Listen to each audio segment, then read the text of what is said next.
Nut মন্দিরের ভিতরে মানে আমরা যে 5 মিনিট দাঁড়াবো 5 মিনিট দাঁড়াবো দল নিয়ে এরকম কোনো পরিবেশ থাকে না।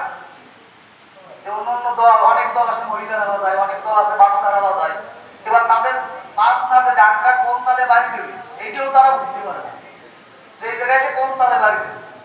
এর কারণ শুধুমাত্র এই যে বর্তমান যুগের যে ক্যারকেরি বা ক্যারা বলা হয়, এই ক্যারা এই পাশ পুরো প্রবলক থাকে তাদের কারণে, ওই পাশ পুরো প্রবলক থাকে তাদের কারণে।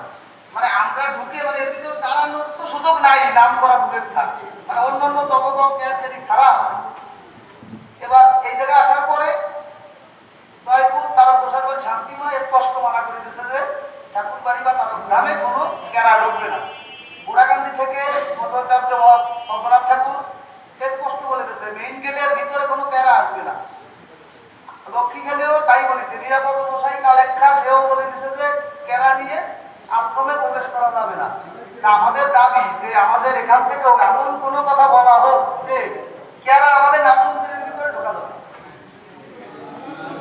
ক্যারা আমাদের নাট মন্দিরের ভিতরে ঢোকা যাবে না। ওরা আসবে ঠাকুর বাড়ি, ঠিক আছে, ওরা ওদের অন্য জায়গায় দেওয়া হবে, ওদের অন্য জায়গায় দেওয়া হবে, আমাদের নাট মন্দিরের ভিতরে ক্যারা দিবে। আরো একটা কথা,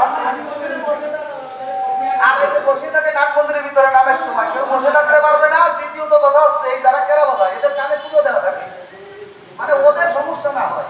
গত বছর আমি আমার যে ভাইরা কাছের বাজার থেকে যত ভলেন্টিয়ার আসে সবাইকে আমি ডাকে ডাকে নিয়ে বলছি ওকে ওকে কানের থেকে তুলো বের কর, ওদের সমস্যা হয় ওরা তুলো দিয়ে রাখে, কিন্তু আমরা নাম করতে পারি না।